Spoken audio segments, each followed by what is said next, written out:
everyone. Welcome to the morning breakthrough wake-up call. I am Sean Light, and your host, and I just want to welcome you to this platform of love, of support, and each and every day we come together to pray for, everyone in the city as well as worldwide. We pray for healing. We pray for the upliftment of love and the upliftment of light.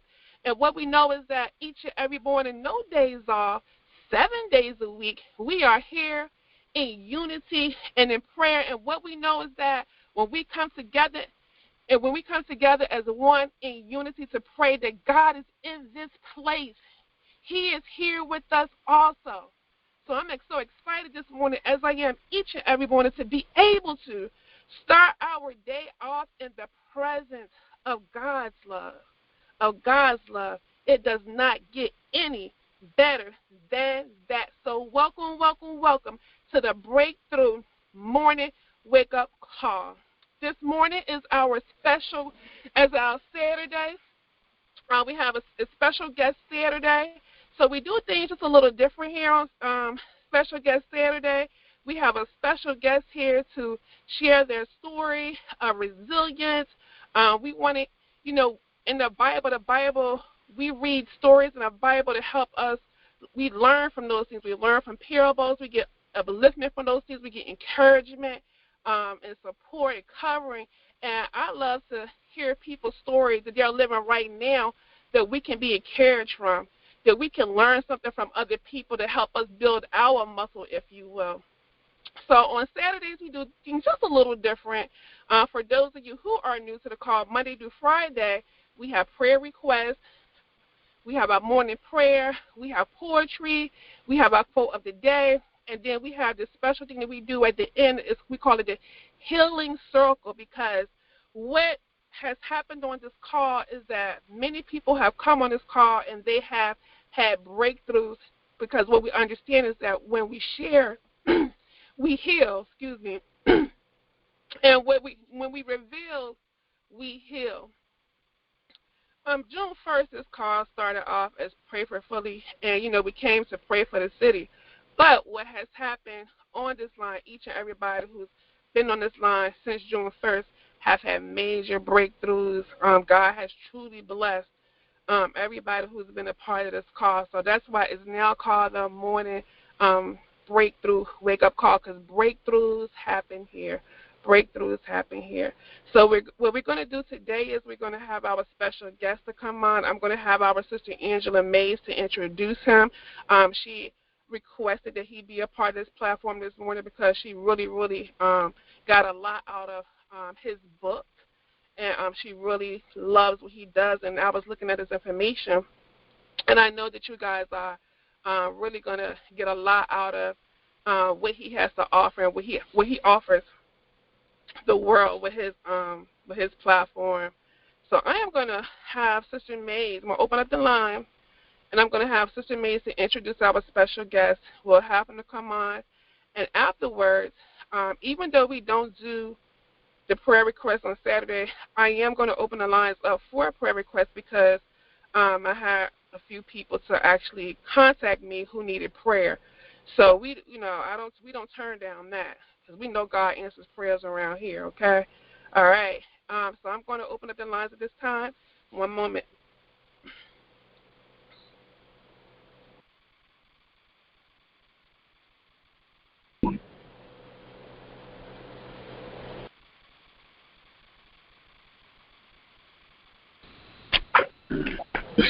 Good morning, Sister Mays.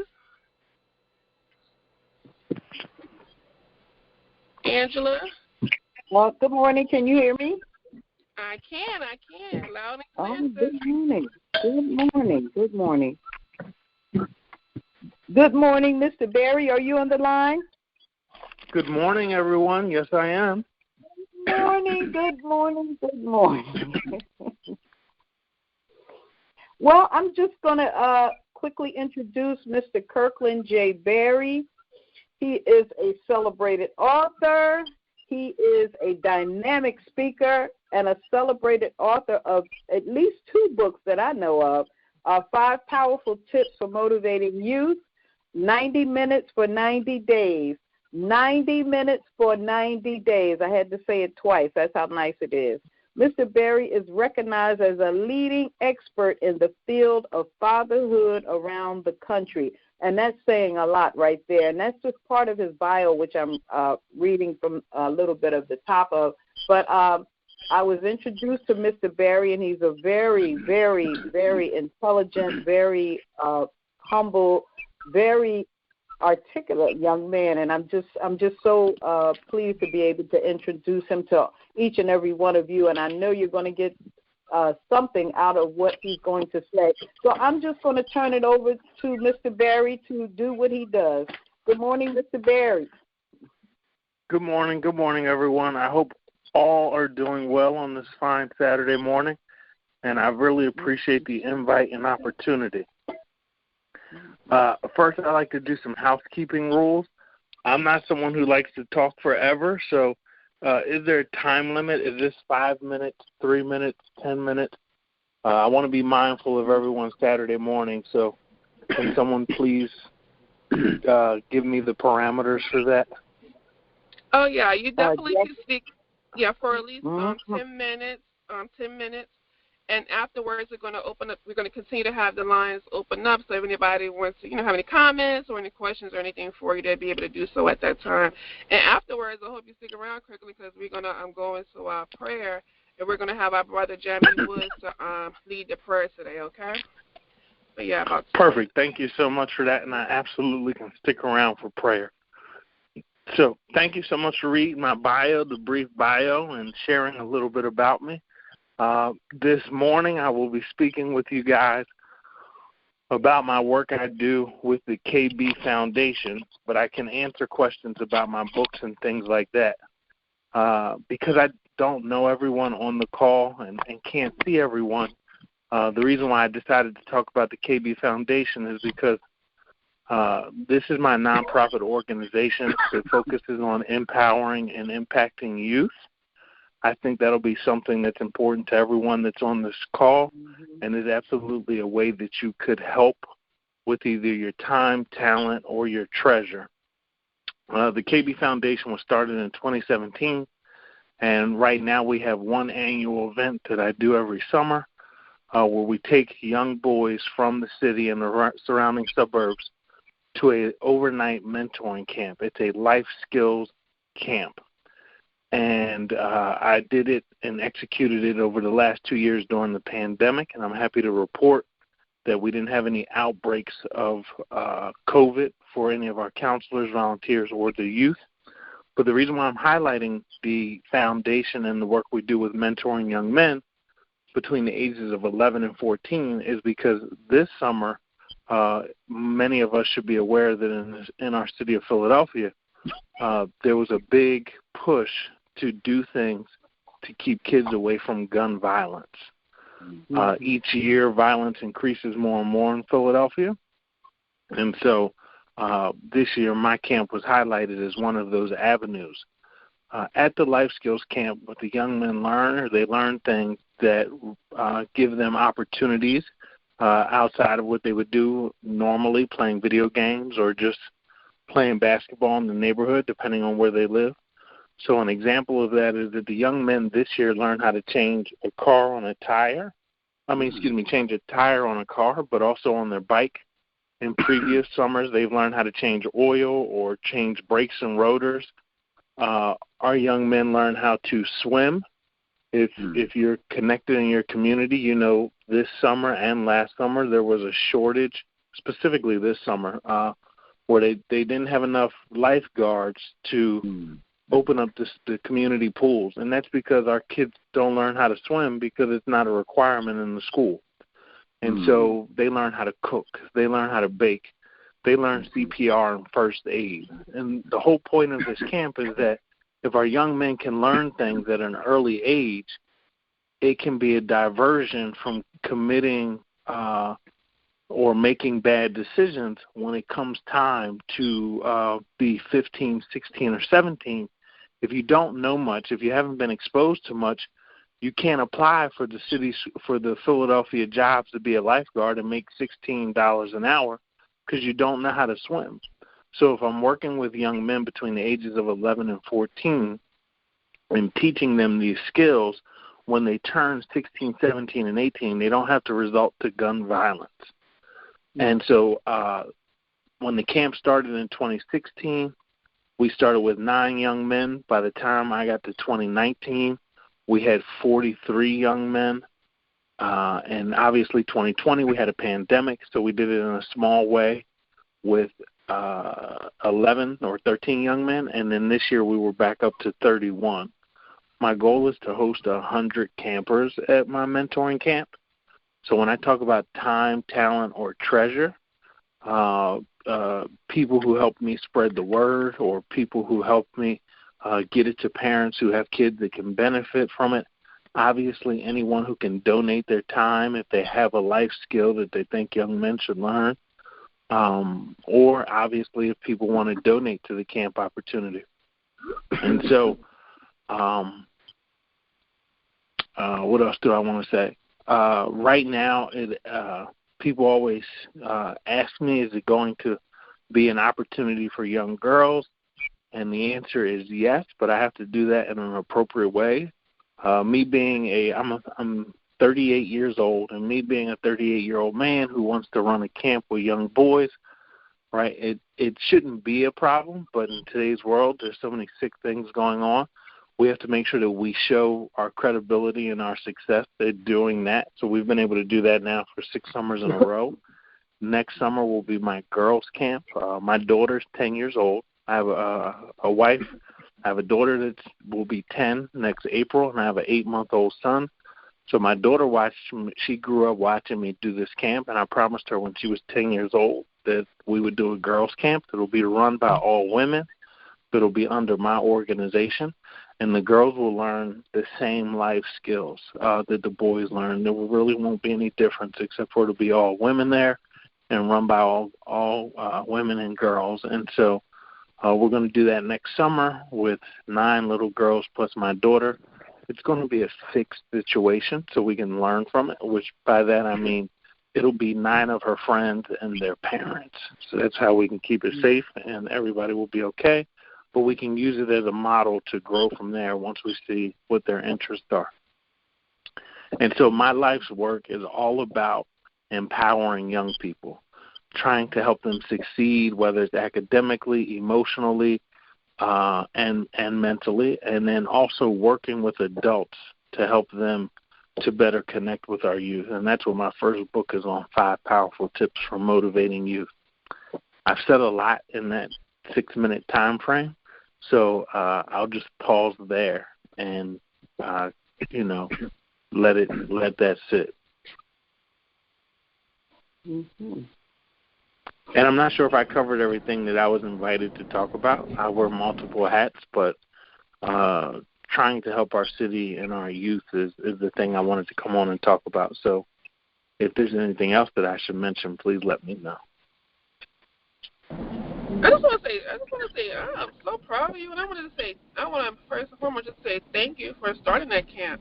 When we started the Pray for Philly call, we did a call to action, and we were trying to figure out solutions to gun violence, and the number one thing that we came up with was exactly what you're doing, and that is mentorship.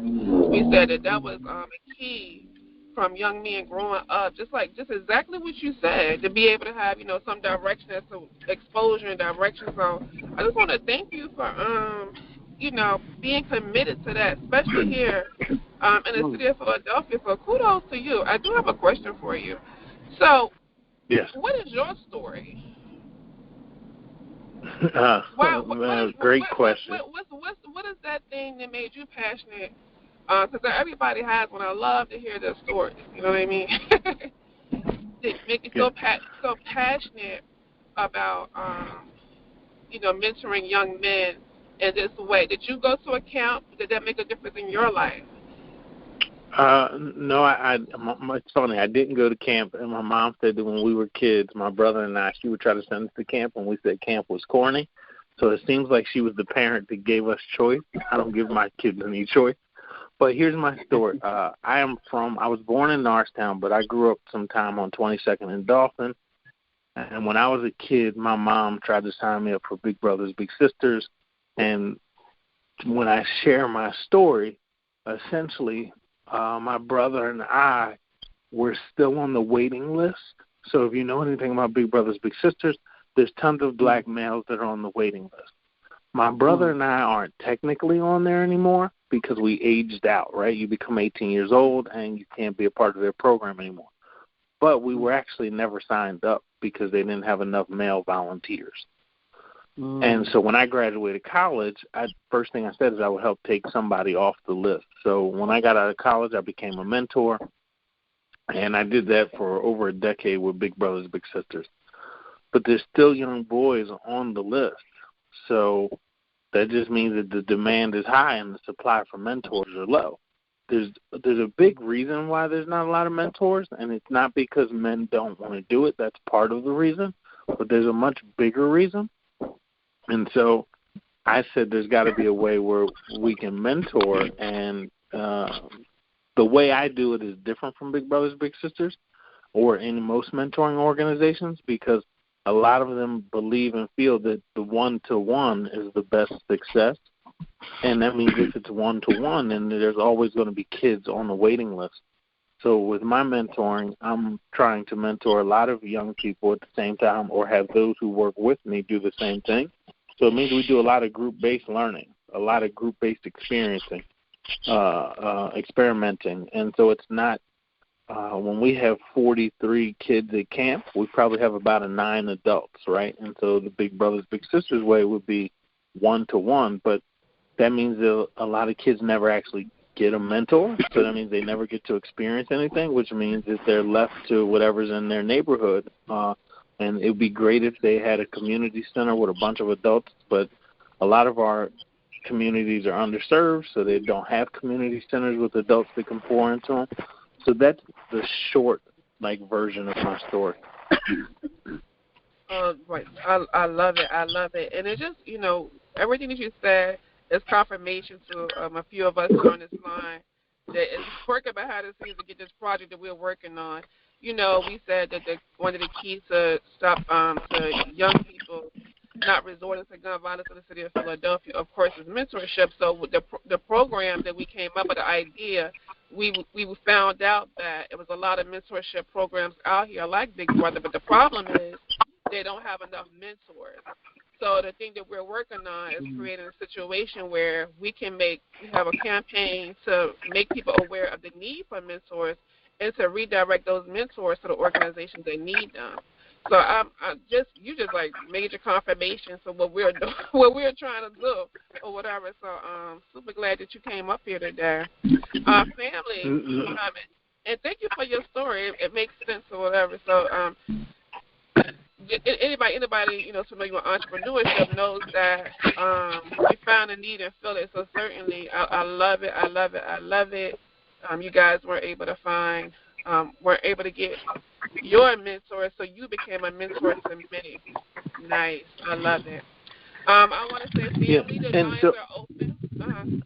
Yes, sir. If I could real quick, there's one huge reason that there's a shortage for mentors, specifically black male mentors, and that's because we're holding something over their head that doesn't actually affect mentoring.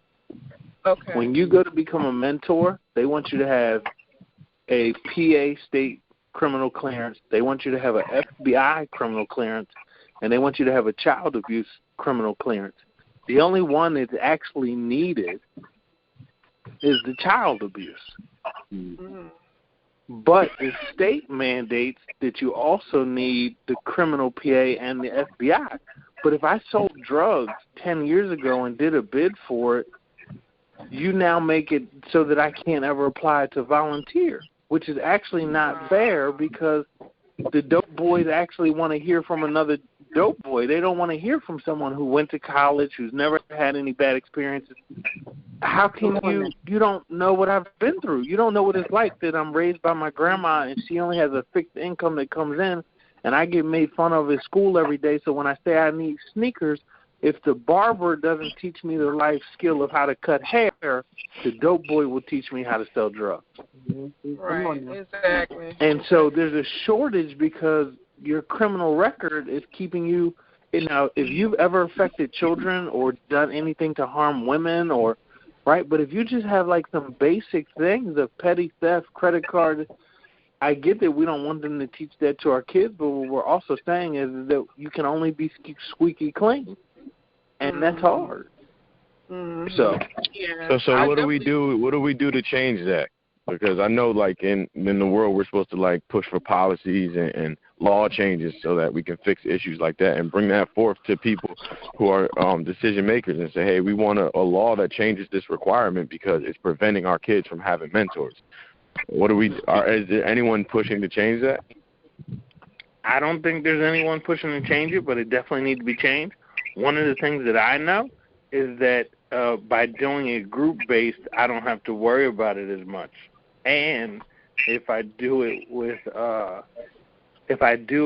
children and their parents, I don't have to worry about it as much. Meaning, we need it.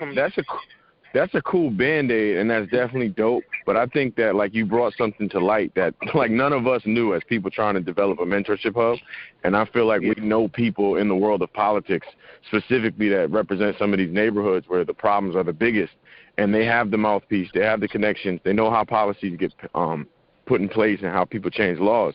I think we need to start doing that. That's one of the main things that we as a community, why we feel so powerless, is because we're not taught to even seek really jobs where we have the power to be judges, to be policymakers, to be lobbyists, to be police officers even. Our own music vilifies it. It makes us not want to be it. And then when none of us are the police and we're victims of the police all the time, you know what I mean? I feel like we have to get involved. We have to go get our mouth heard and get our seat at the table so we can change these things, because even just you saying it, it's common sense to me. And I think a lot of people in government would agree, but they just probably never thought about it. Like, I would have never thought there was a law that says that and how detrimental it could be for the process of actually being able to help somebody. Because we all agree so you can't help somebody you can't relate to. Yeah, we have to change those policies for sure. You're right. It's policy change, and I agree with you said about us not knowing to take those positions in office. And so even this year, this was our first year at the camp where we had the state troopers come up and just talk about what it means to be a state trooper. And so they let the young boys at our camp, they let them wear the hat. They let them be behind the wheel in the cop car while it was parked and learn how it worked. Like, they gave a whole different experience to meeting a police officer than when you meet them for getting a stop and frisk and it's someone who talks to you inappropriate, right? Like, I don't want to become something that hurts me. And so you're exactly right that we don't even apply for those type of opportunities because we don't know. But, yes, it would start with policy change, and you're right. I've only been able to put a Band-Aid on it. Because, but thank you to you, though. Don't get me wrong. We are so grateful for you finding a solution in the meantime and doing work, because otherwise it'd be nothing being done. So it's amazing that you didn't just take the no and do nothing. But I think we should all help you in your effort and push for a new policy so that more people can get involved. Thank you. No, I really appreciate that. And policy change is not my strength, because I get frustrated when I hear people say they want to help, but then they stalemate something that makes sense. So there's other people who are really skilled at doing that long-haul work. But I support it and will be behind it. It's just I don't like people who say one thing and do the opposite. And usually you experience that with some politicians. But if you guys know those individuals, I'd love for it. Like I said, if someone's done something to harm another person or a child or a woman, maybe they shouldn't be a volunteer. But someone who has certain crimes that have nothing to do with harming people, when you can't volunteer to be a part of a mentoring program when you have blemishes on your background. Yeah, but even the people I think that have harmed people, like if you've been walking a certain way for 20 years, you know what I mean? You learn from your mistakes. Your track record should be looked at as well. It shouldn't just be, oh, you made a mistake, so you're done. Like Michael Vick can kill dog and keep playing football. You know what I mean? Yeah. People get second chances all the time in life, so I don't understand why somebody who made a mistake 20 years ago, even if it was violent, you know what I mean? Because a lot of people that need help are violent. They might have had, you know what I mean? Like you said, you can relate to people who've been through what you've been through, especially people who've been through it and learned from it and changed, because they're showing you a path of being able to change. You can't really talk to somebody about how it feels to take somebody's life and the remorse that you carry and how you'll never get, you know what I mean? The way it affects you still to this day if you never did it. And that, unfortunately, is a story that a lot of people need to hear, and even people that have gone to jail for selling drugs and all types of stuff. Those kind of testimonies. The Bible says we overcome by the words of our testimony.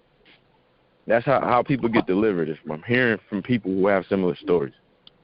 So. And I'll take the next question, but you're so right, because that's why AA works so well, right? Like, to your exact point, right? Like, that system and so many people being delivered from their abuse of alcohol, it works because they're hearing from people who say, I've 20 years clean, 30 years clean.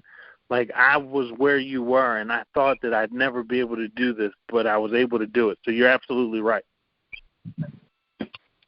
Appreciate you. Mm-hmm. Any other questions about anything, the work? If anybody doesn't have my information, the website is kb.foundation, www.kb.foundation. It's not .org, not .com, not .edu. It's just kb.foundation. I was looking at your website. Are you still doing the podcast? Yes, so that is my other website. Yep. Yes, and on my podcast, on my web, my KIRKberry.com, KB Foundation is my nonprofit on KIRKberry.com. You can click my podcast, and yes, we're preparing for our second season. We had 14 episodes on the first season. Now we're getting ready for the second season. Yeah, I'll definitely be connecting with you. I have a few people you may be interested in having on your podcast, as well as speaking to your mentees. And I say that because I hear you with these certain people may because of their record, they may not be able to have one-on-one, but certainly I know that you bring people in to have to talk with them. You know what I mean? Yeah. And that would definitely be welcome. Mm-hmm. One of the things we do is, like, when I want to say this correctly, everything we do is experiential learning, meaning that when anyone comes, like the mechanic, when he teaches them how to put a tire on a car, we actually jack up the car and do it.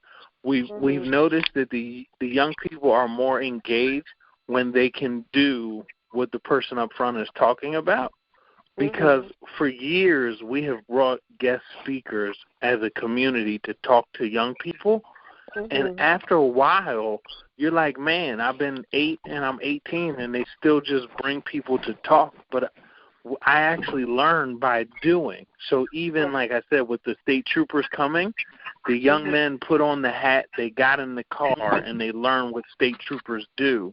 So they were able to grab the walkie-talkie, and they were able to say the commands and things like that. And so it creates an experience. And so even when I have entrepreneurs come up to the camp and share with the boys what they do, 2 summers ago, we had someone who he owns a black-owned ice cream shop that's in the Elkins Park area of maybe Jenkintown. But he came and talked about his company, but he also brought ice cream, right? So we try to create an experience. So if you do have people who you think would be a good opportunity, let's make sure that they bring something that the young man can actually do and learn from that experience, as opposed to just talking with him majority of the time. Yeah, I know somebody, he's actually on the line right now. Chef Ricky, you on the line? Oh, we love chefs. We have a chef that comes every year too. So we love chefs, but I don't have a black chef yet. Well, this chef is a black chef with an amazing, awesome story of resiliency. He basically he actually learned how to cook in jail. He found his passion. He was locked up for 8 years, found his passion for cooking when he was locked up in jail, got out of jail and got 3 degrees and started 3 restaurants. So I love his story. And I would love to connect him with you. And I know that he has a passion for your neighbors and actually doing a program. Excuse me? Yeah, I would like to connect with the chef for sure. Absolutely.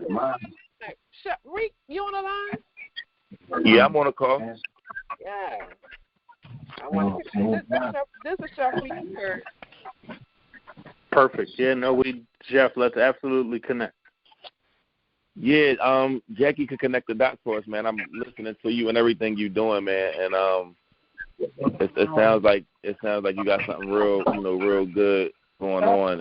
And me and Jackie talk all the time. That's exactly what the kids need at a young age. To broaden their horizons for the future. It's kind of sad the kind of state we're in right now, but I feel like with people like you doing what you're doing and somebody else piggyback up on what you're doing, and if it becomes contagious, we could at least, however the future is going to pan out for what's happening right now, but we could mold, a better future for these kids that's coming up with, parents with, I'm going to say, mediocre parenting skills or, just not as engaged as, our parents were when we were, in middle school and high school and stuff like that. So I'm all about each one, teach one. And as Jackie said, I learned how to cook in the penitentiary, and I just took that negative and just flipped it into a whole positive when I came home and just kept educating myself and just didn't want to go back to prison, man. So I just kept my head buried in books, and one thing led to another. And when you're around positive people and doing positive things, man, like positive light shine on you, man. And that's actually what's been happening for me, even through other endeavors. Your network becomes stronger, and you start rubbing elbows with politicians, and the catering thing blow up, and you start making plant-based food now because you're following the food trends and stuff like that. So as Jackie said, I opened 3 restaurants, 2 during the pandemic, and I'm actually, Jackie, about another restaurant in South Philly that I've just been, waiting for all the glue to, all the ink and glue to just dry up. It's on 17th between Federal and Wharton, and it's just been supply chain issues with, contractors and, people that install fans and hoods and stuff like that. So it's kind of like I'm just at the disposal of the supply chain right now, but I definitely would love to connect with you. And it's also been something that I've been trying to lock down, is a small culinary program for for the youth. Jackie has some connections with I think he was on a call last week, but her cousin is into politics, and we actually went to went to Bartram High School and sat down with the principal and tried to get a culinary program inside of Bartram High School.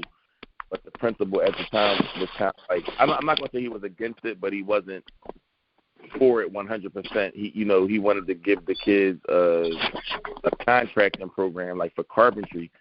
But as me and her cousin and everybody else was saying at the table, we got to survey these kids these days. We got to see what sparks their interest. We can't just say, here's your trade, do it. Yeah. And like you said, there's no reason why we can't have multiple opportunities for the kids. No reason. Yeah, no reason. And at the same time, you said something that was key. When the kids are doing the stuff and engaging, they're a lot more interested and they feel more involved, with the craft and with the trade. So, even when I was in culinary school, we got recipes, we had to cook it, we had to, to the chef. And the chef had to critique it and everything. So, you feel like, your finished product, you want it to be, perfect. You want it to be, everything. So, you got this extra kind of push and this extra kind of drive, to make your finished product, 100%. So, I love working one-on-one with kids, man. I just hope that, like I said, between some of the stuff, the work you're doing, and the state that the city is in, that bridge gets, gapped so like we can, put it to rest. We're gonna figure it out. We're gonna make it happen. Thank you for that, Chef. So I'd like to share this too really quick. Mm-hmm. So working with the youth is a long-term solution to changing crime. If I work with an 8-year-old now and work with him for the next 10 years, when he's 18, right, it's kind of like regentrification, right? Like it takes a while to get 16th and Ridge Ave to look the way it does now. 10 years ago, 16th and Ridge Ave or 17th and Ridge going up to Girard, none of that looked the way it did 10 years ago. So working with the youth at a young age is a long-term game. But we currently have violence that's really bad and can be bad for the next couple of years and has been for the past. So the reason why I say that is because one of my biggest goals, and since we have people on here that know political people and things like that, if you have pen and paper, I want you to write this down. In California, there's a social service agency called Homeboy and Homegirl Industries. And I want you to Google that. Homeboy and Homegirl Industries in California. They are a social enterprise, which is another word you can Google. Social enterprise means that they take those who normally go to free government programs to get help, but instead of them just coming to get help, social enterprise, they get those people jobs. The people that they work with in California are gangbangers who normally can't work. So Homeboys and Homegirls Industries, homeboys for the boys, homegirls for the women, they have the people who change their lives go back and get other gangbangers who want to get out of the system, and they help them get employed. So the reason that I'm bringing this up is because we can work with the youth, but we have to work, like there's no opportunities in Philadelphia that if you wanted to change, right, and I'm not going to say none, but that will get you into a high paying field and do it in a short period of time.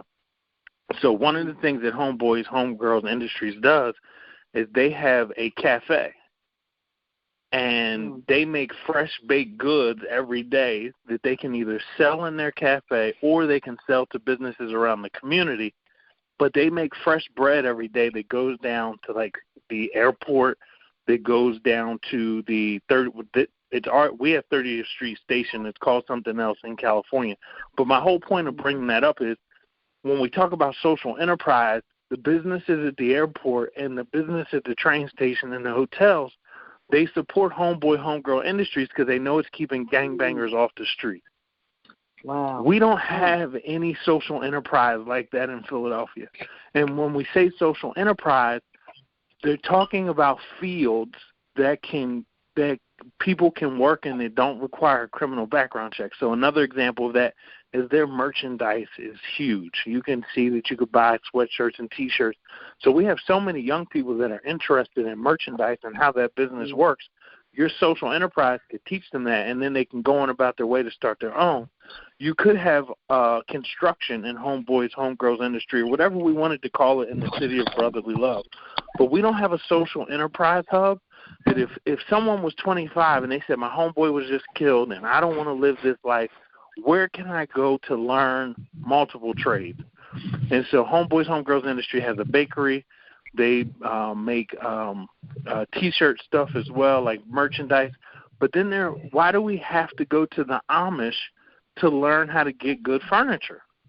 Why can't we teach it right here in our community?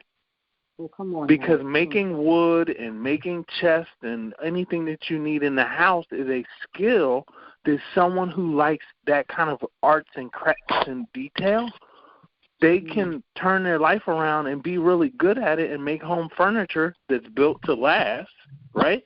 And there's a high market for that. A social enterprise could start that and resell it. So my whole point in bringing up social enterprise, Homeboy, Homegirls Industry, is because it's being done in some cities and done really well. Right now, we don't have that in Philadelphia, and that's the answer to working with the age group from 18 to 35, because that's who the district attorney's office is giving all that money out for right now. But these are short-term things. And I love working with the youth, but I also have a vision for how we can help adults who want to leave the negative life. And you got to be able to teach it to them. So, like when Chef's talking about culinary, for the last 5 years, the fatherhood work that I've been doing, we helped dads who wanted high-paying jobs. We helped them get their ServSafe certification so that they could get a job walking into any food industry, food atmosphere, even if they didn't want to cook, because sometimes men think cooking is for women, but it just goes to show that they don't know that some of the top chefs in the world are men, but it depends on what community you come from. You only see women cook at church. You only see your moms cooking, your grandmas if you grew up in a household with no men. So you start to believe that it's not something men do or role.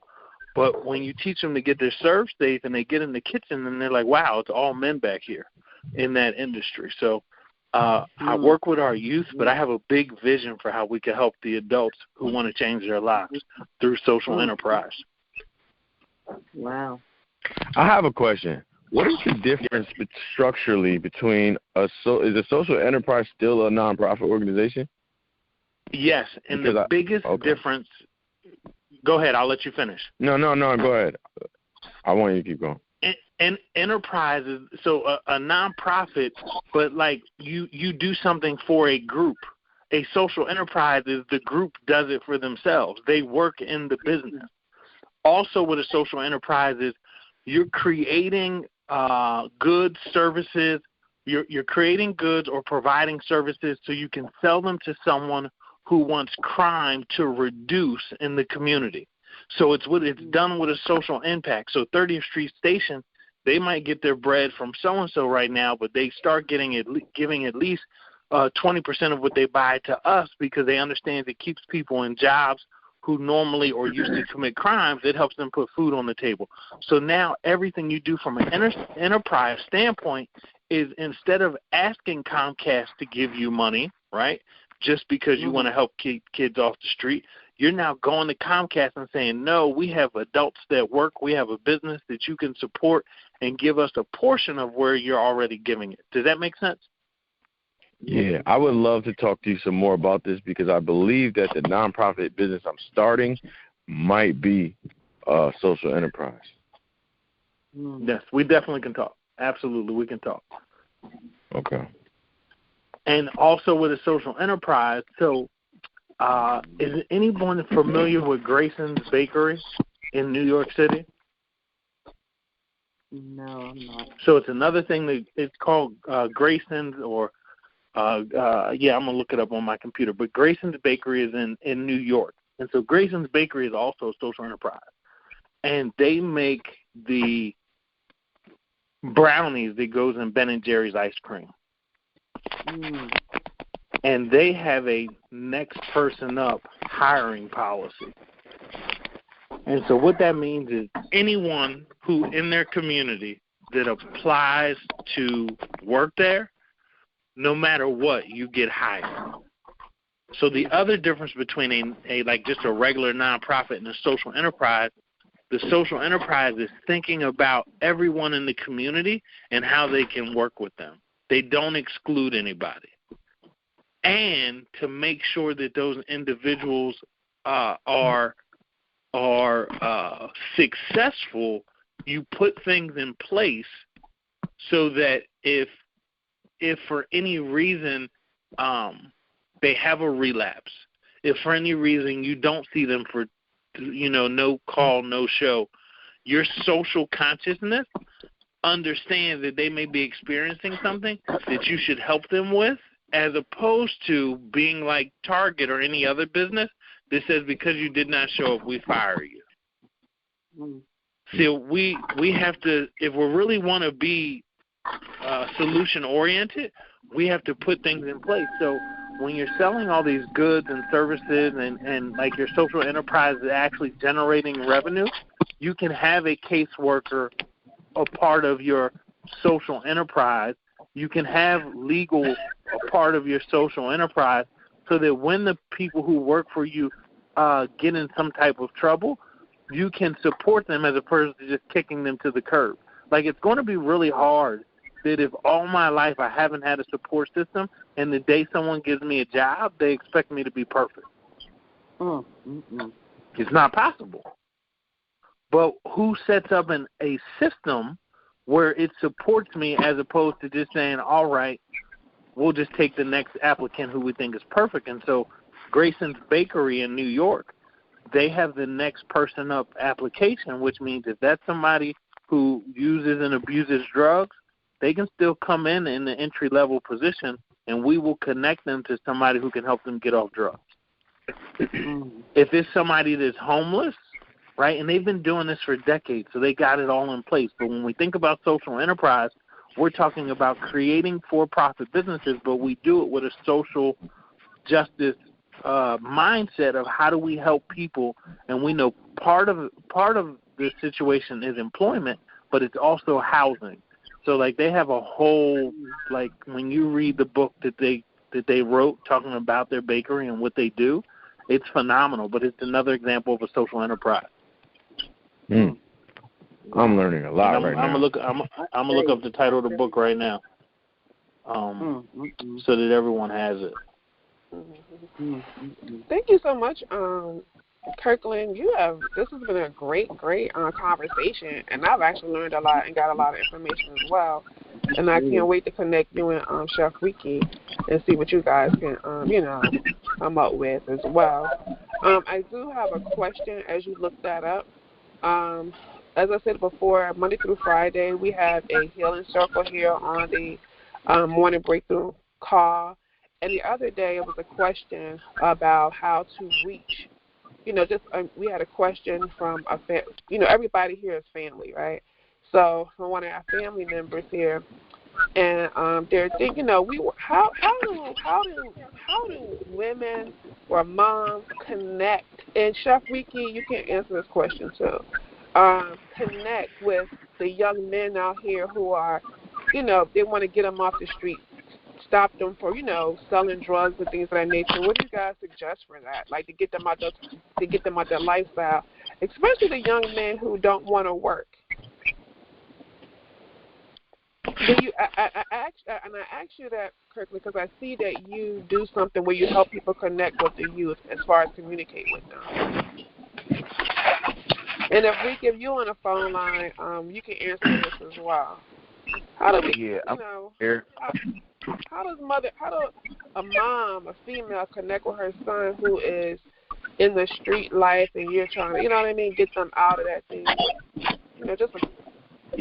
I feel like you kind of touched on it a little bit, like, with the, having people or having guys or girls that have been through similar experiences that can more or less relate to the struggles, mentally that they're going through and, financially that they're going through, because like you said, even, and I can speak to that myself, you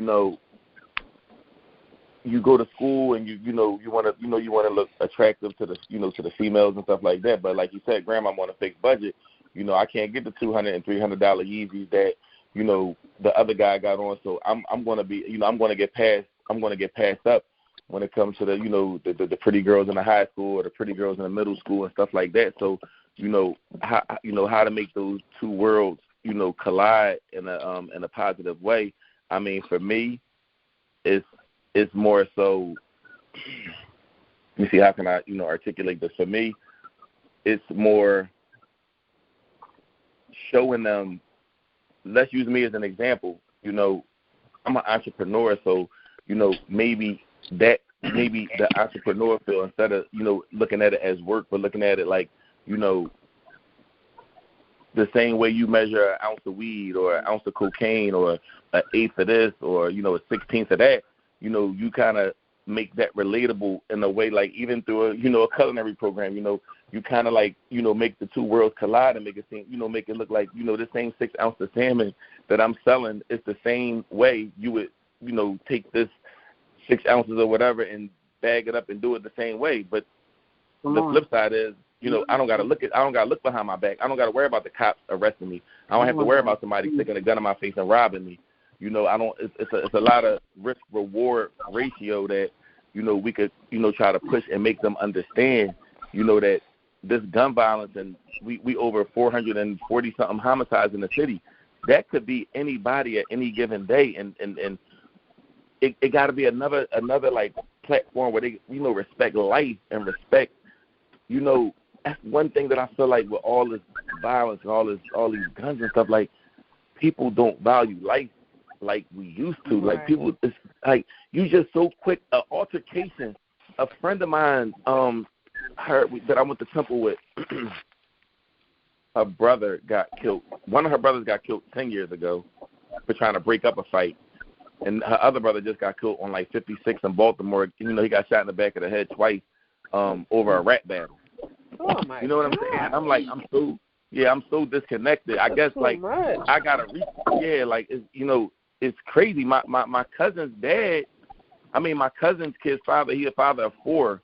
I think he got 4 kids with him. He was breaking up 2 little girls fighting, or like 2 teenagers fighting, and one of the guys told him, yeah, let them fight. And they had words, and he shot him in his face a couple times and just left him. Oh my God. You know what I mean? And it's like, I'm trying to prevent violence, or I'm trying to like this ain't the root, and you put a gun in my face and kill me.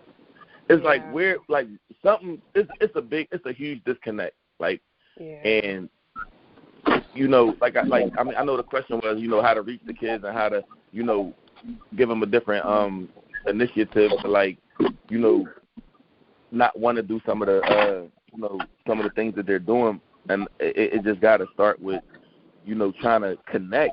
Like, it's a huge disconnect. You know what I mean? So if we relate the streets, like, one of the things I wanted to do was, like, do a culinary program that was geared around, you know, hip hop. So, like, you know, when I was in school, like, we didn't have, like, music or anything, but, you know, if you could vibe with the kids and say, you know, hey, Jeezy talking about this, and, you know, let's cut this onion to that, and, you know, make it kind of, you know, make them 2 worlds intermingle, you know, and make it like a real big push to connect with these kids, man, because I've seen, the guy was even on the Citizens app after he killed the girl's brother, on the Citizens app saying, you know, stand up for what y'all did. This is why this happened. Like, they have no, you know, viable consciousness of what they're doing. Because, you know, a cop could be looking at that, the feds could be looking at that, anybody could be watching what you're writing, and it's just like they don't care, you know. So however we can connect with the, you know, with the youth, and even like right now, before, you know, at that tender, you know, you think like back in the day it was like 13, 14, you want to try to, you know, get a hold of these teenagers, but now, like, what he's doing, like 10 years old, that's like the age, like, you know, you got to, you know, dip back 5 years earlier to try to get a grip on them before they, you know, get access to these things, or, you know, keep listening to this music or whatever is driving that, you know, that attitude and that negative energy. You know what I'm saying? Mm-hmm. So he brought up a lot of good points. So if we want to be able to better connect women or men with youth, for me it starts with listening. So I'll give you an example. A lot of times we think we're having a dialogue, and this is in my book, or 5 Powerful Tips for Motivating Youth. And let me take a step back. 2 things. It's called Greyston, Greyston Bakery. Greyston Bakery. They're in Yonkers, New York. And their CEO, Chef will remember this, their CEO, he wrote a book called, what is Greyston? Yeah, I'm looking at it right now. Greyston Bakery.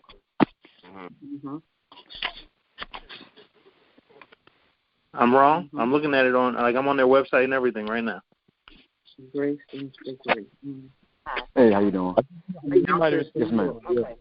Okay, so, but their original founder, he wrote a book called Instructions to the Cook. A couple of years ago. Oh, okay. So the book is called Instructions to the Cook.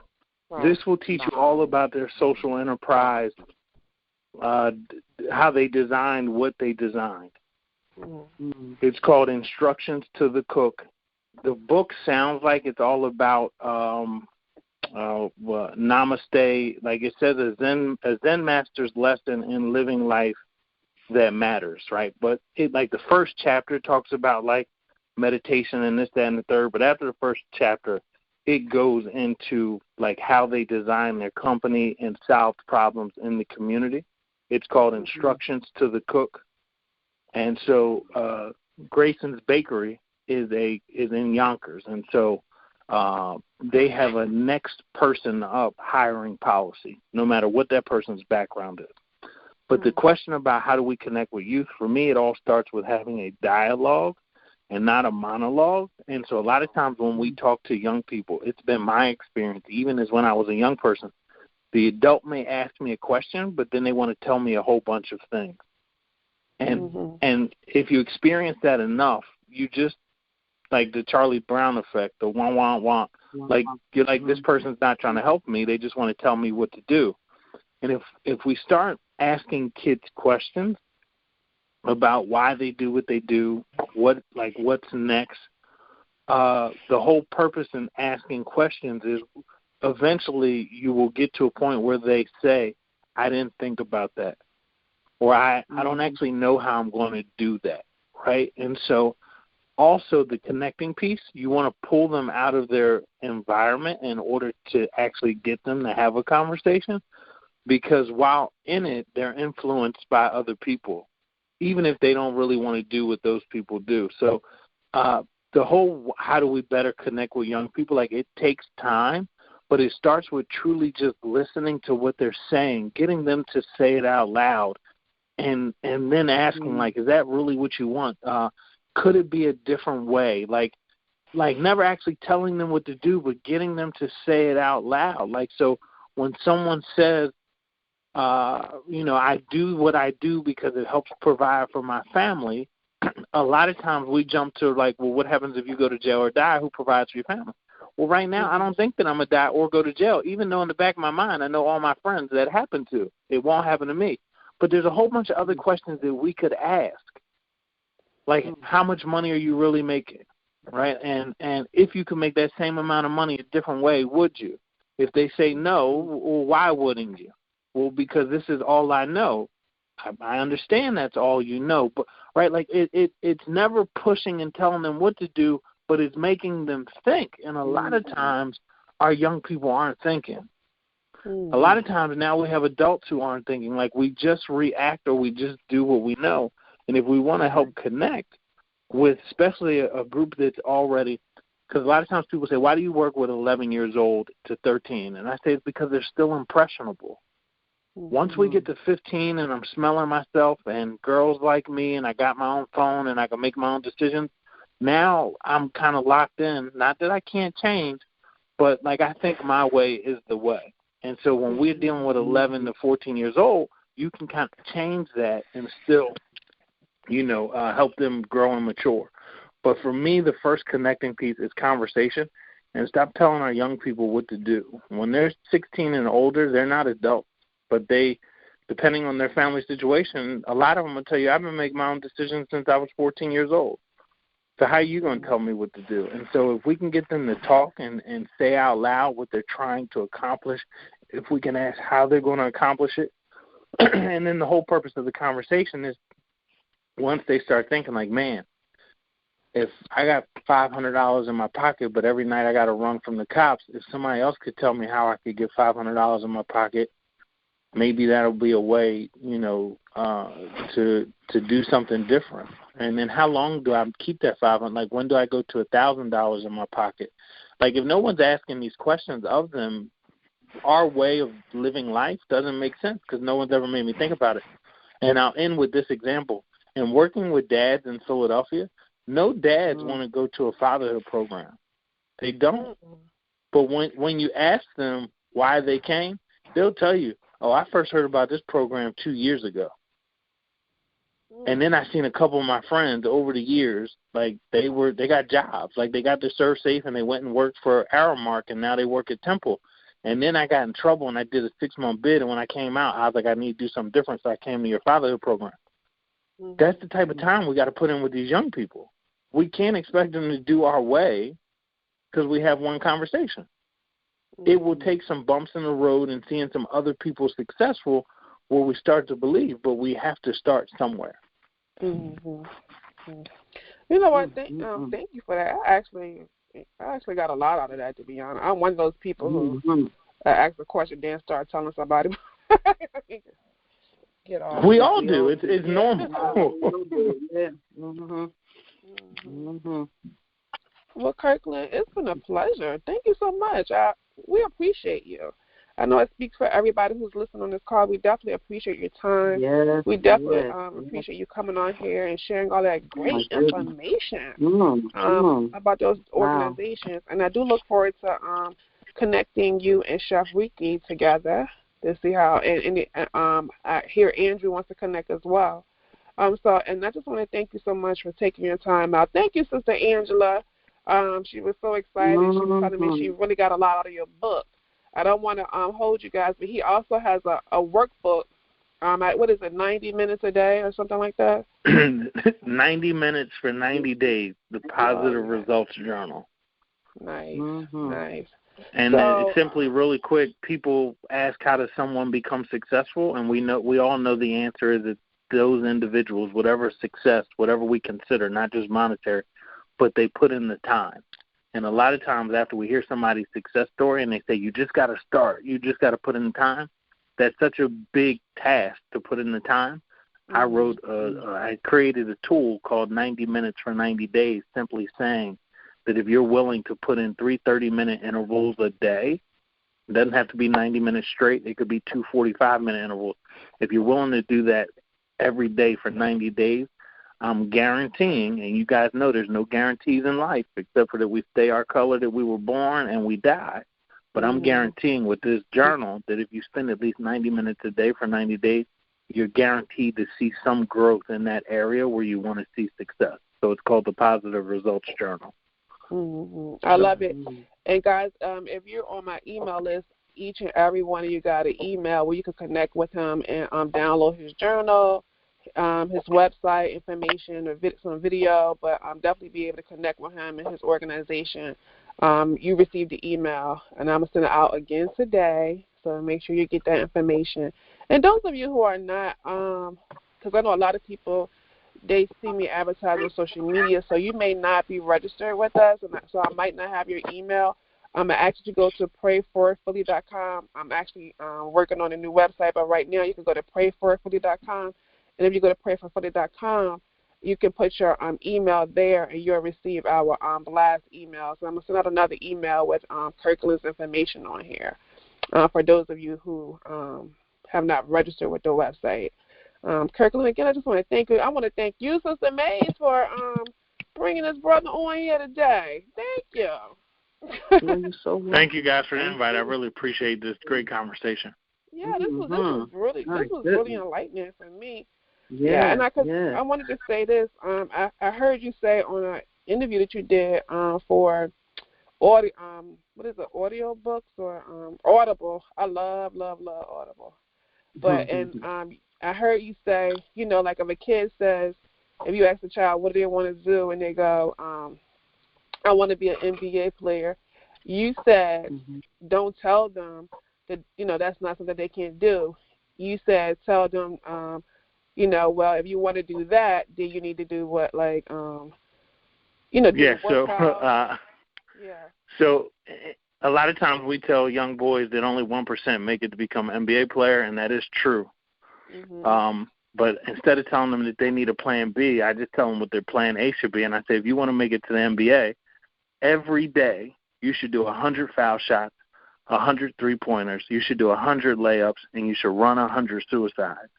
And when they say, old head, I am not doing all of that, I say, then you just told me you don't want to go to the NBA. Because the next young man who really wants to make it, he's doing that every day.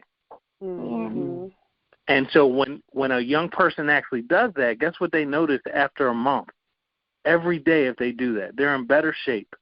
Their layups are more consistent when they make them, right? So, yes, I just tell young people, if that's what you truly want, work at it daily. But I love that, and I love that answer because you don't stop people from dreaming big, right?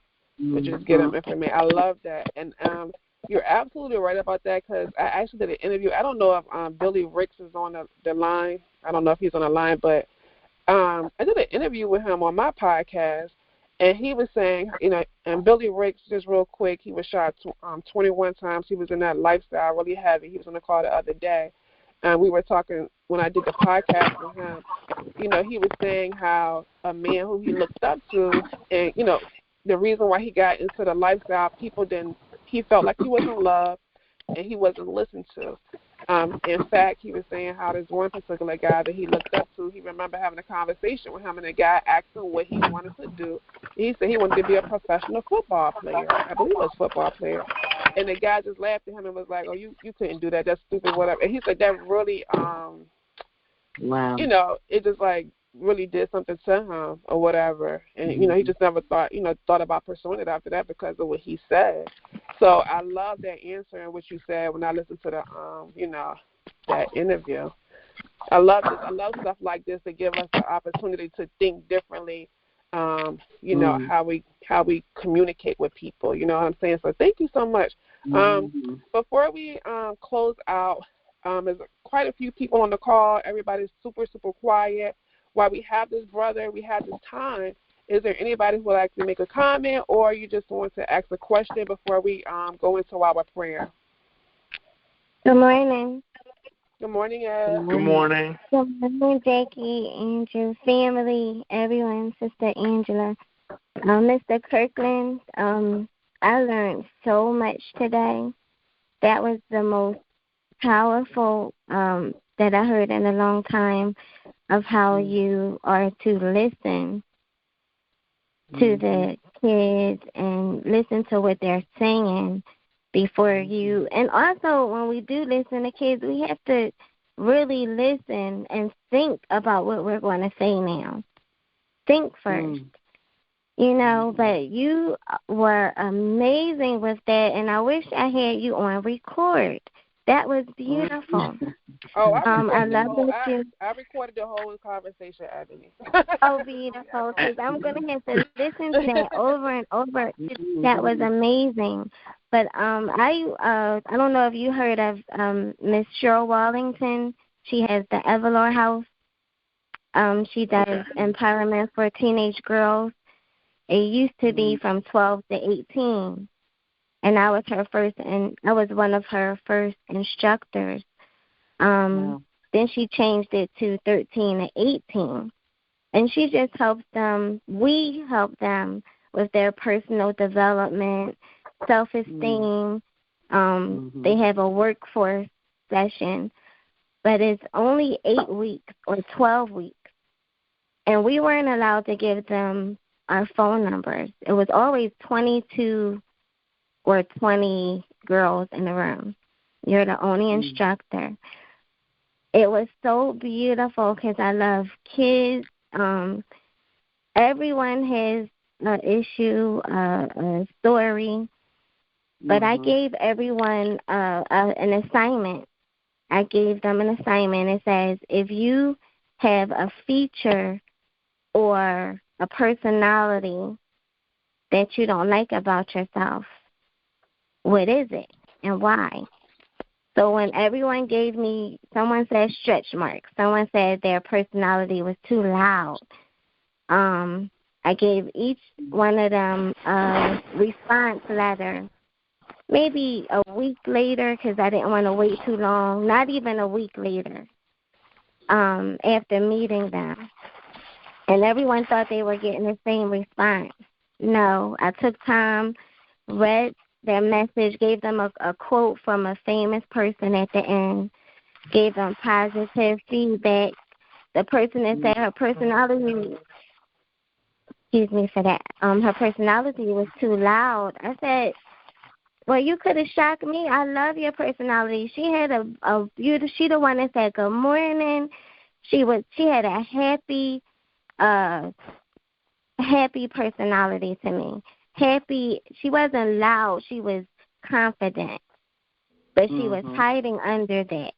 She thought it was something bad because somebody told her it was wrong, or somebody said something to her.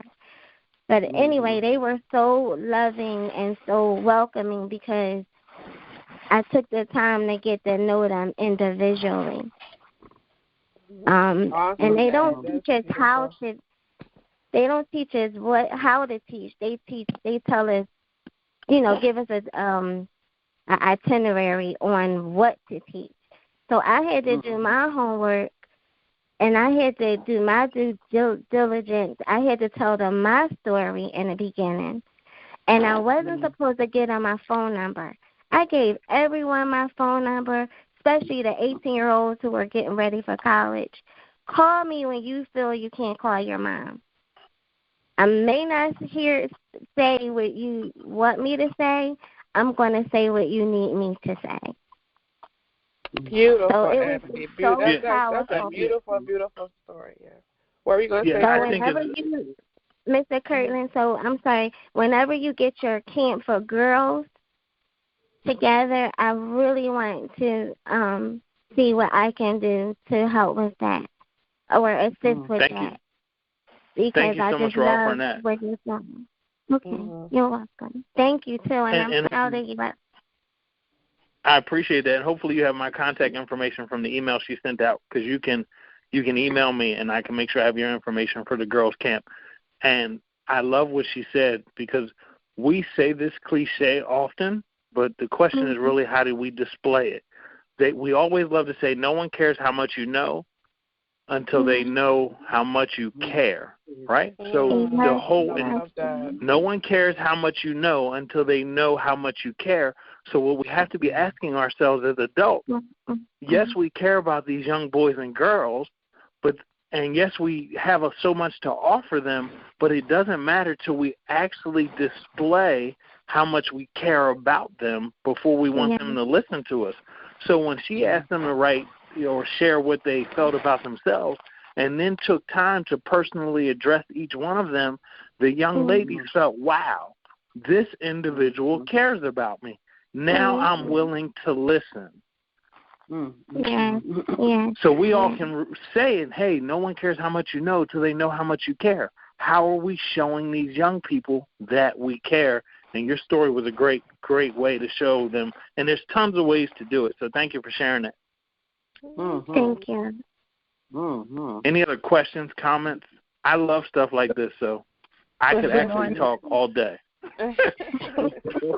Good morning. My name is Stella. Right place, then. Good morning. I heard you. Go ahead. Good morning. I woke up today. This is God knows the fire that I have in my heart for children and for His calling. So I'm working on that, and I'm preparing to write my first book. And I was asking this morning because I heard Jackie was bringing somebody that wrote a book, and by the way, I asked the Lord, oh yeah, by the way, God, I still hold on. I'm sorry, hold on a minute. I was asking, the first thing, by the way, that I asked God was like, yeah, by the way, God, I still, because I already committed, even though it's not a reality yet, but I know it's going to be a reality, and I'm going to put all my effort in this book. I'm already giving my time to it, working on it, and I know that not today, not tomorrow, but it's going to come to be a realization. So I already told God, that I wanted to, after my expenses, dedicate the funds to a school that's been built already in Africa, and I wanted to do something with the children in Philly. And I kept saying, but I don't know where, I don't know who. And I said, well, I'm probably going to ask Jackie. And God answered my prayer. It's going to be to the KB Foundation.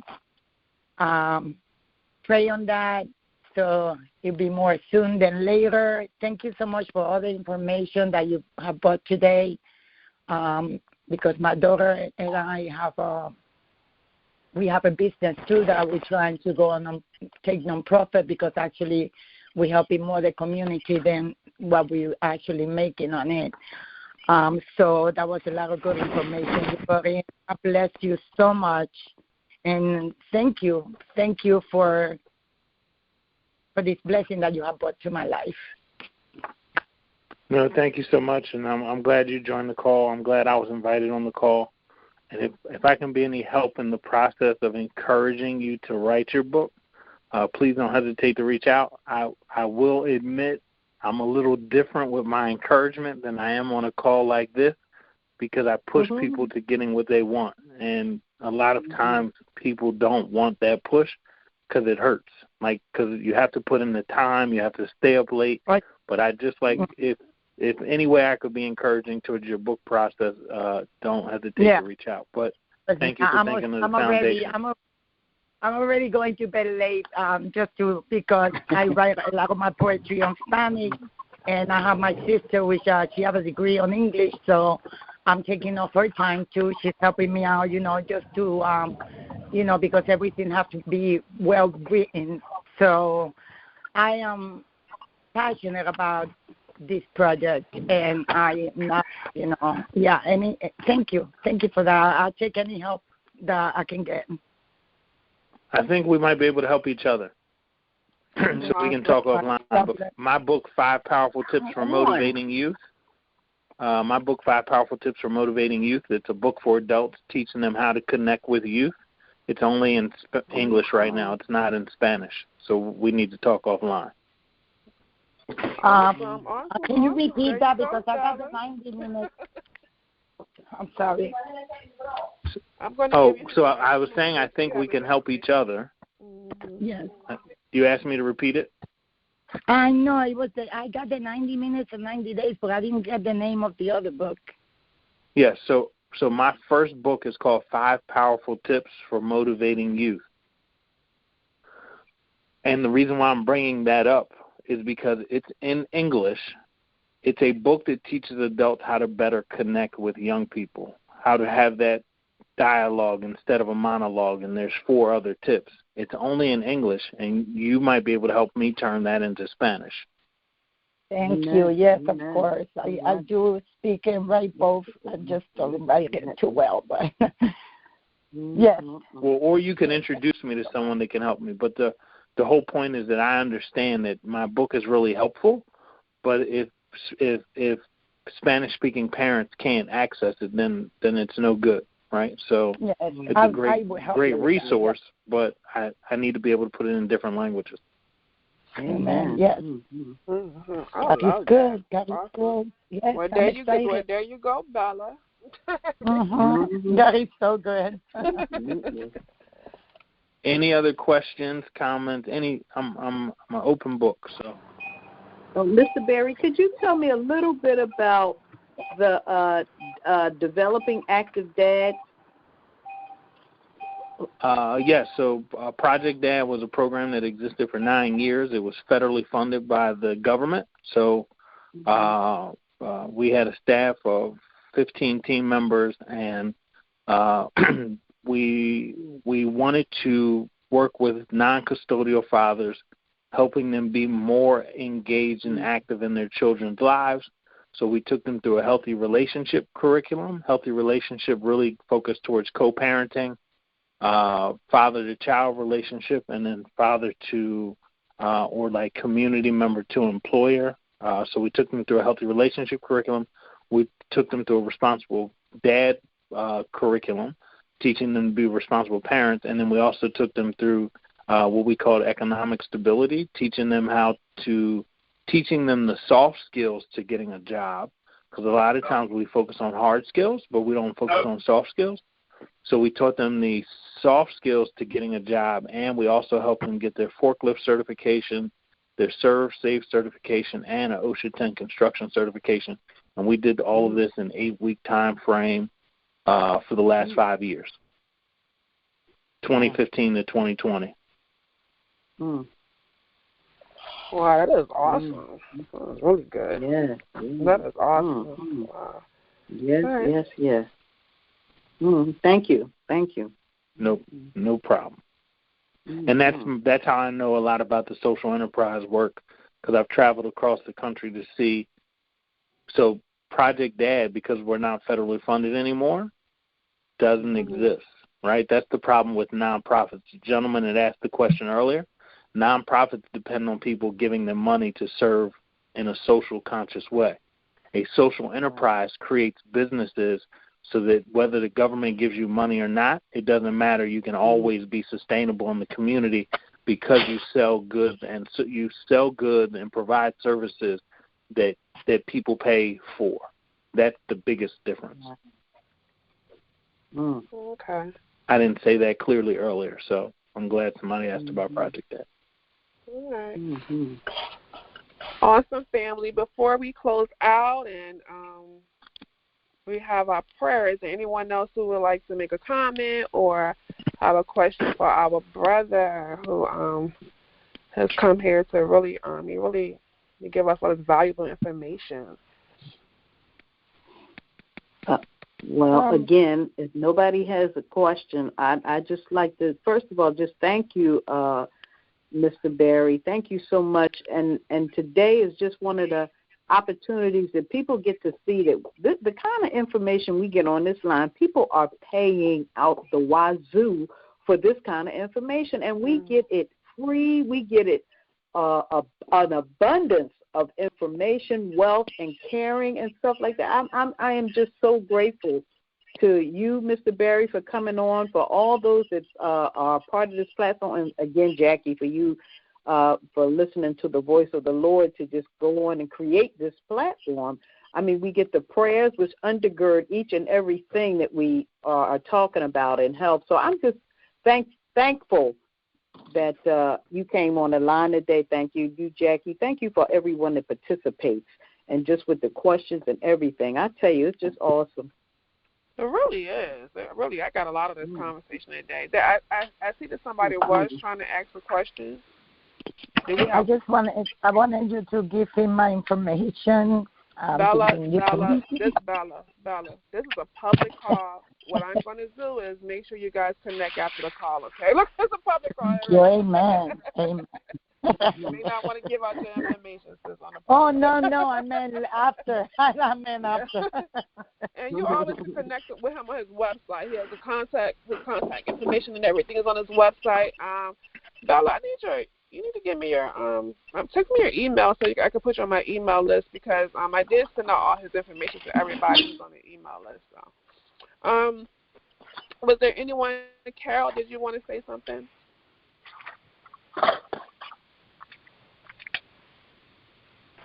Good morning, family. Good morning. Good morning, Carol. Yes, I'm on the line. I just want to say thank you, because all the information was so informative. You know, it actually tied into where our conversation and our prayers led to yesterday. And, you know, when we ask for things, we never know how it's coming. But I can just say God is true to his word. And he will bring people in your life, and he will reveal some things. So today I felt like this dialogue was so informational. Like, it's stuff that I can take back, being that grandmother that don't know what to do and the parent that don't have the words to say to our children. I can take this dialogue back, and now I can work with it. I got something to work with. So I just want to say thank you. Thank you, Mr. Berry. You know, I had the opportunity to start out on that 90 minutes for 90 days. And even with that, I find that if you don't know what to do, if you just sit and pray and ask God for 90 minutes throughout the course of your day, you can come up with a whole plan. So I want to say thank you to you. Thank you for coming on, you know, and that's all I got. All right. Yeah, thank you so much. I appreciate you sharing those kind words. Amen. I want to encourage each and every one of you on this call to please support this brother. You know, we say we want things, and but things don't happen if we don't support it, right? We don't support the effort. So I encourage each and every one of you on this line. You have this information. I've sent it to you. You follow us on social media. I ask you to please, at least everybody who called in today, to please share this information with a friend. We got 200 contacts. I know I got over 200 or 300 contacts on my phone. Share it with a friend. You know, get the information out. Get the information out there, because just like it helped us, it can help somebody else. I encourage everybody to please go check out his website. He told you what the website was, but again, I did send it out on an email or whatever. So, connect with him. Definitely, I have your phone number, so I'm definitely going to connect you with a few people that we mentioned earlier, Kirkland. But I encourage everybody to purchase this book, donate to the organization. We say, one thing about us, we always talk about what we don't have. Well, these organizations exist. We have to make sure that they thrive and continue to exist. And we do that by contributing and by donating and by supporting. So I ask that everybody on this line definitely check out his website, definitely support him, definitely get the word out about what he does. And if you have a child who can utilize his services, by all means, please contact this brother. We need, to me, this line was started on June 1st because of the hurt that we have and felt like something needed to be done about gun violence in the city of Philadelphia. Solution. Kirkland has a solution. He has a solution. So it's very important that, we connect, stay connected, and support in any way that we can. So definitely go to his website and support this brother. Kirkland, again, Sister Angela Mays, thank you so much for referring Kirkland to this platform. Kirkland, thank you. I have actually learned, this has been very, very informational. I have very valuable. I've learned a lot just from this conversation. I have a podcast, and I always tell people, and my tagline is,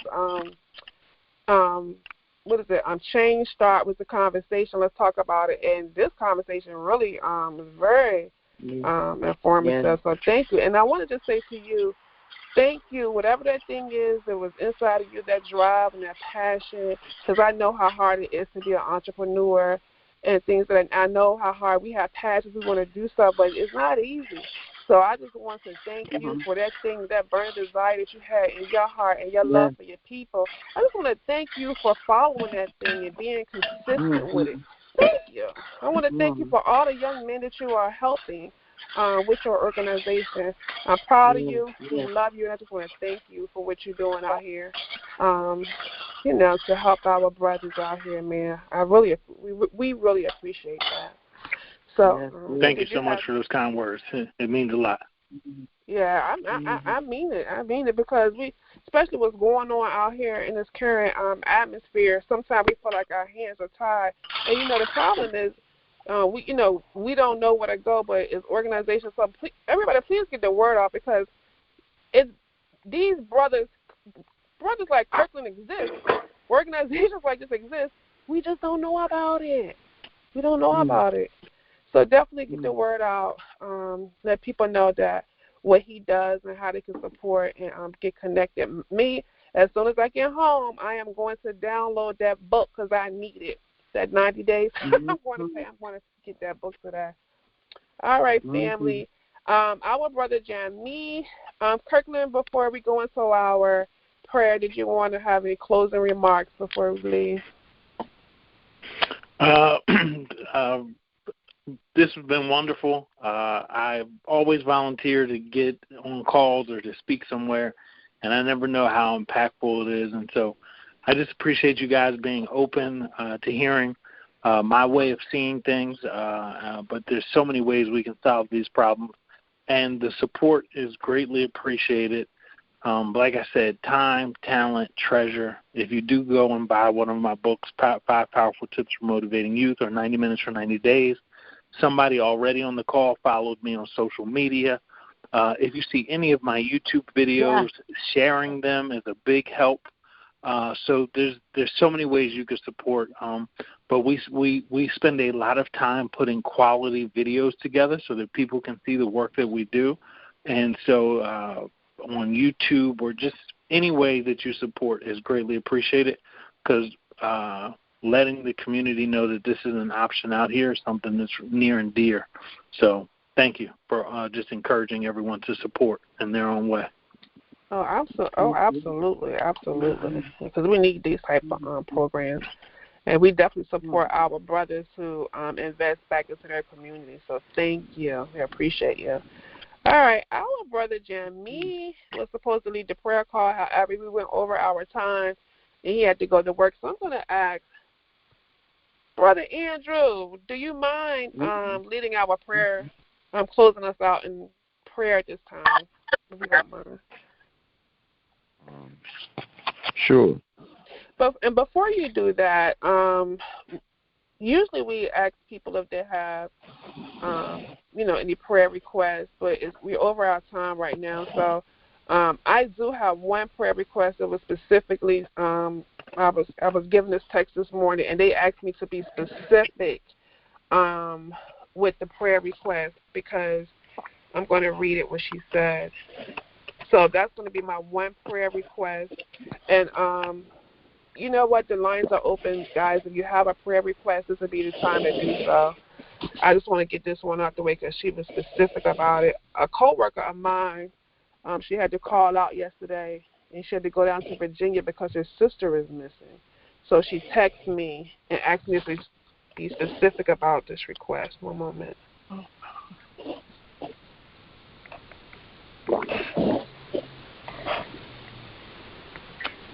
I'd like to, good morning again. God bless. I'd like to continue praying for my daughter business and my daughter overall on her calling. Also, I'd like to add this book that I'm working on, and like always for the battle woman, the battle children, the homeless, and the addicts, and for everyone that haven't had an encounter with our Lord to come to His place. Amen. Mm-hmm. All right, so her prayer request to please specifically pray for the Murray family. She asked that because her sister is missing in Virginia and she has a mental illness, and she left Philly yesterday. What's the name of the family? Murray.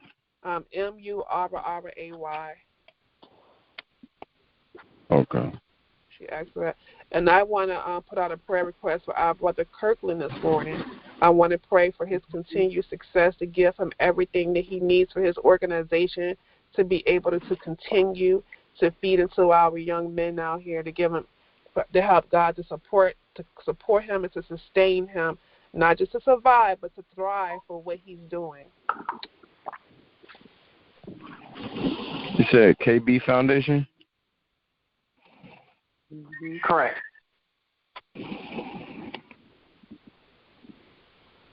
Okay. Andrew, this is Abby. I wanted to pray for the politics or thing that Mr. Kirkland and you were talking about, that we were talking about. Okay, great. Pray for that. Thank you. Thanks, Adam. Anybody else? Good morning, Andrew. This is Marcy. I'd like to pray for reaching my students, or for our program to be growing in Chester, in Camden, and if I'm meant to, if it work in Philly, if it's not for the fall, for the spring, my through art and through reading children's books, story circles. Yeah, and Kirkland, I would love to connect with Marcy as well. Marcy has a business where she teaches art. She's a phenomenal artist, and that's her life's work. She actually teaches young people. She has an art program. She teaches young people. So maybe that's perfect. No, that'd be a great connection. Thank you. Mm-hmm. You're welcome. I wrote your number down, so I'm going to send all this information to you as soon as we hang the phone up. I'm going to connect all of you guys. Mm-hmm. And thank you, Kirkland, for everything that you shared, and I look forward to connecting with you. Well, thank you for the opportunity. Really appreciate it. Yeah. All right. Before we turn over the line to Andrew, is there anyone else who has a prayer request this morning? And as you guys know, if you've been on this line, if you don't ask. And what we know is that God does answer prayers. So anything that you have, and you haven't asked, this is the time to do so, because when we pray in unity, it makes so much more of a powerful impact. God is in His place. He is in this. He is here. So please, don't be shy. If you have an act, this is the opportunity to do so. I just wanted to say one more thing. I was at Target last night, and I came across a wonderful book. It's called Zion Unmatched. It's a story of Zion Clark, and James S. Hirsch I think it's helped put the book together. I think the writer.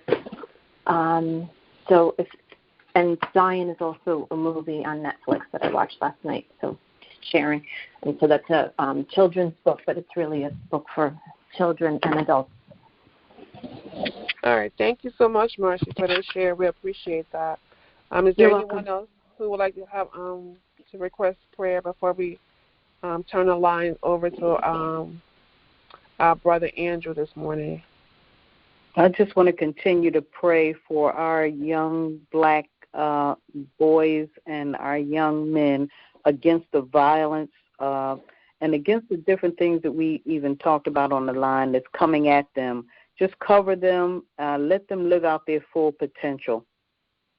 Amen. Amen. Yeah, definitely pray for the healing of not only the city of Philadelphia, but the other cities out there that are suffering because of the violence that's going on. We live in some crazy times. We need healing, man.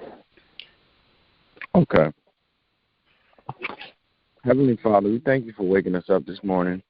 Thank you for giving us the opportunity to gather here together on this line once again, to come into agreement and to fellowship with you and to come into your presence.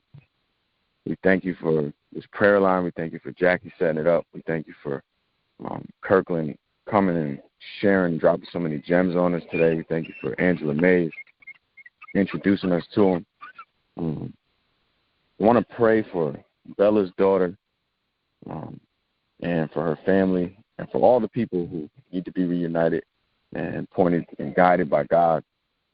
We want to pray for battered women, that you comfort them, that you strengthen them, that you show them a way out. We want to pray for the children who are abused. We want to pray for children, youth that need guidance, that are caught up in violence, that need healing, that need positive role models. We want to pray for homeless people, that they find homes, that they find assistance, that you shelter them and guide them and just continue to comfort them and give them hope that things can turn around. We want to pray for the people that are battling addiction, that they continue to overcome, that you lead them to help as well, that they understand and rest on that scripture that greater is he that is in me, or that I can do all things through Christ who strengthens me. When they're weak, help them to turn towards you. We thank you for the people who have overcome addiction on this line. Thank you for the people who are overcoming as we speak, and for the strength that you've given us to continue to walk in a sober life. We thank you for opening our eyes to the beauty of this world of being sober, of real life, and giving us the strength to face our realities. We want to pray for everyone that doesn't know the Lord to just be guided to him, show them that you're real. I want to pray for the Murray family, for their missing sister. I want to pray that you protect her and you guide her and you lead her safely back to her family. I want to pray that you comfort them and take hold of any of their anxiety, that they cast their cares to you, that they trust that it's going to be okay, that they're going to be reconciled with their sister or whatever relationship they have with the missing person. I want to pray for the KB Foundation, and just we thank you for everything they're doing. We thank you for the youth that they're impacting, for their emerging ministry with young women and young girls as well. I want to pray for those kids that they're interacting with, that they come with open hearts and open minds, and that they see potential in their lives and they don't see their futures as already hopeless, that they have a newfound sense of hope, that they're led to positive role models, and that they just continue to grow and impact lives, and that you bless them financially, that you lead them to opportunities and connections. We want to pray for policy changes so that more mentors can get involved. We want to pray that you give us wisdom and guidance and divine strategy on who we need to connect to, what we need to say, what we need to speak, what we need to write, how we can raise attention and awareness for this issue that needs to be rectified. We We want to pray for Marcy, that she continues to reach her students through her art. We want to pray for her program to be supported and successful, and that she continues to be a vessel for you, and you continue to allow her light, your light, to shine through her and into those students so they can discover the light within themselves.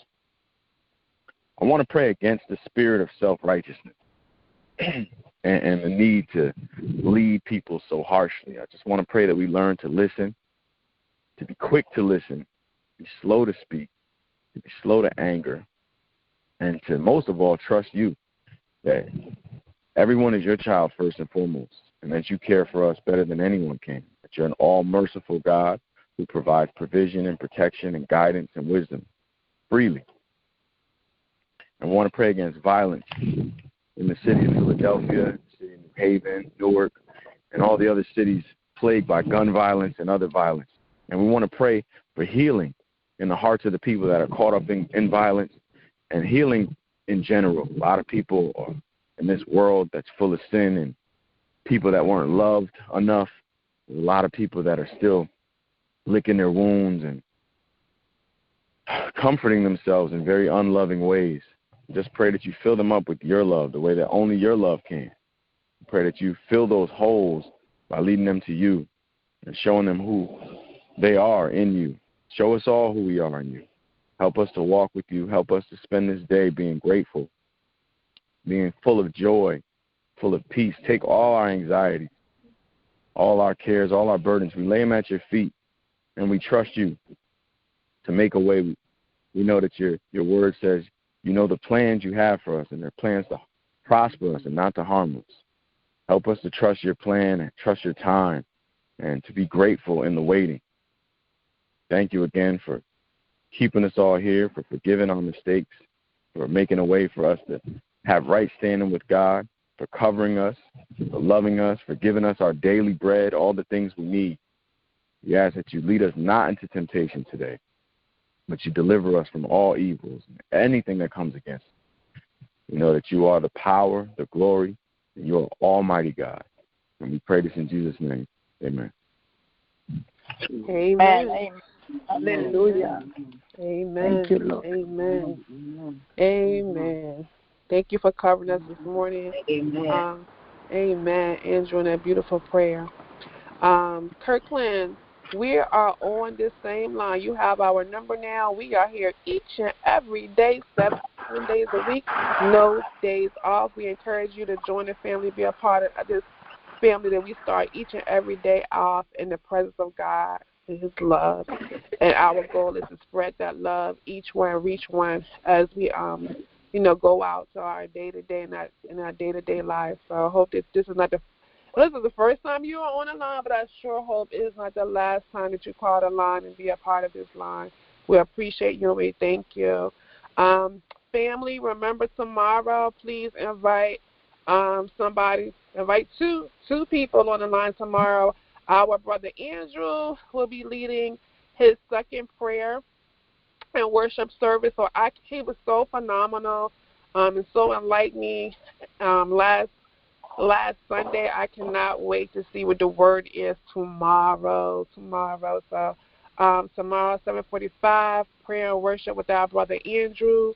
And again, consider join us Monday through Friday as we do our regular prayer call and our healing circle.